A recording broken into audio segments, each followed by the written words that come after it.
Hello friends, welcome to my channel. இன்றைக்கி என்ன பண்ண போகிறோம்னு பார்த்தீங்கன்னா, இட்லிக்கு தக்காளி சாம்பார் பண்ண போகிறோம்.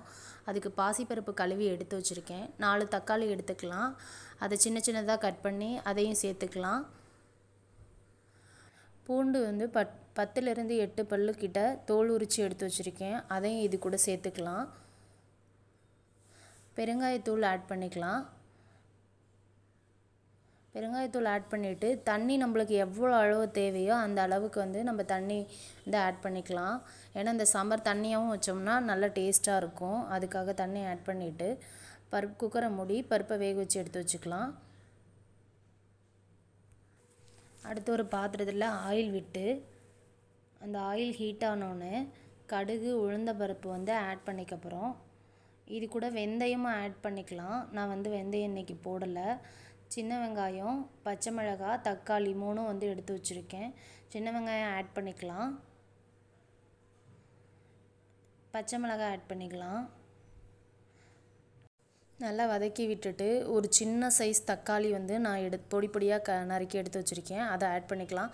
ஆல்ரெடி நம்ம 4 தக்காளி ஆட் பண்ணிக்கிறதுனால இது வந்து சின்னதாக ஒன்று ஆட் பண்ணிக்கலாம். ஃப்ளேவருக்காக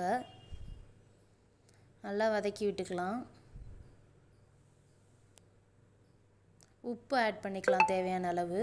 உப்பு ஆட் பண்ணும்போது வெங்காயம் தக்காளி சீக்கிரமாக வதங்கிரும். அதனால் உப்பு ஆட் பண்ணிவிட்டு கருவேப்பிலை மல்லித்தழை வந்து ஆட் பண்ணிக்கலாம்.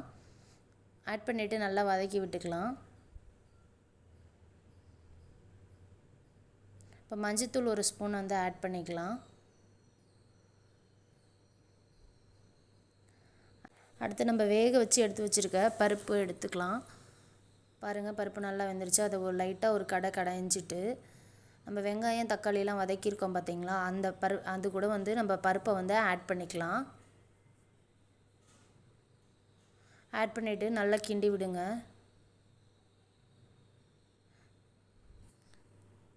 இந்த டைமில் தண்ணி வேணுனாலும் கொஞ்சம் ஆட் பண்ணிவிட்டு ஒரு 1/2 ஸ்பூன் வந்து சாம்பார் பொடி ஆட் பண்ணுறோம்.